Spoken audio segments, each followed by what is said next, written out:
Hello बच्चों, let's read the question. The question says that what is the pH of solutions of 0.28 molar acid and 0.84 molar of its conjugate base if its ionization constant of the acid is given 4 into 10 to the power minus 4. अब जो acid रहा होगा वो weak acid रहा होगा। ये कैसे पता चलता है? अगर इसका एसिड डिसोसिएशन कांस्टेंट कहा जाए या फिर आयोनाइजेशन कांस्टेंट कहा जाए, के बोला करते हैं इसे। अगर ये क्वेश्चन में गिवन हो और वो भी 1 से काफी लेस हो तो इसका मतलब वो वीक एसिड है, क्योंकि स्ट्रॉन्ग एसिड का के वैल्यू हमेशा 1 से काफी ज्यादा ग्रेटर रहता है, या फिर ऑलमोस्ट कभी कभी लिखा नहीं जाता ग्रेटर होने की वजह से। और साथ में यहाँ पे क्या कंजुगेट बेस लिया गया है, तो कंजुगेट बेस का मतलब क्या? जैसे मान लो हमने एक एसिड लिया एच, तो इसका कंजुगेट बेस का मतलब होता है जब H पॉजिटिव को निकालते हैं जो यहाँ पे बचता है, हम इसे कहते हैं conjugate base. Kind of salt कह सकते हो। तो वीक एसिड के साथ अगर उसका सॉल्ट रह जाए तो ऐसे सॉल्यूशन को कहते हैं हम लोग बफर सॉल्यूशन। ये क्या बन जाता है आपका? Buffer solution. और बफर सॉल्यूशंस के लिए पीएच निकालने का फॉर्मूला क्या होता है? अगर बफर सॉल्यूशन हो तो उसके लिए, अब ये कैसा बफर सॉल्यूशन है? एज वीक एसिड है ना तो एसिडिक बफर होगा, और वीक बेस हो तो बेसिक बफर होगा।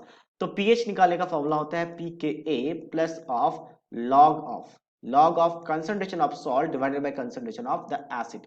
अब पीके कैसे निकालेंगे? तो के वैल्यू गिवन है तो के से हम पीके निकाल लेते हैं। पीके निकालने का फॉर्मूला होता है that is equals to minus of log of के वैल्यू। तो यहाँ पे रख लेते हैं के वैल्यू।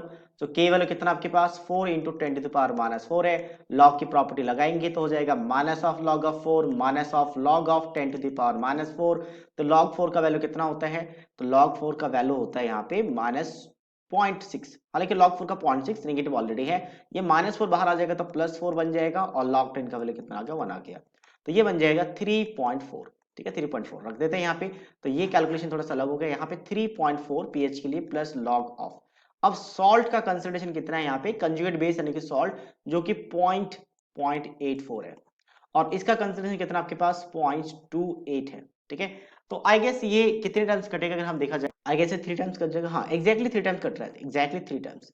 तो ये क्या बन गया आपके पास? 3.4, और लॉग और 3 का वैल्यू कितना होता है? तो दैट इज 0.47 या 48 के आसपास लिखा जाता है। तो ये क्या बन जाएगा आपका? 3.87। ठीक है, 3.87, या फिर मैंने कहा कि 48 भी लिख सकते हैं, तो 3.88 बन जाएगा, जो कि ऑप्शन नंबर ए के साथ मैच कर रहा है। So option A is the right answer of this question. So I hope you understood it well.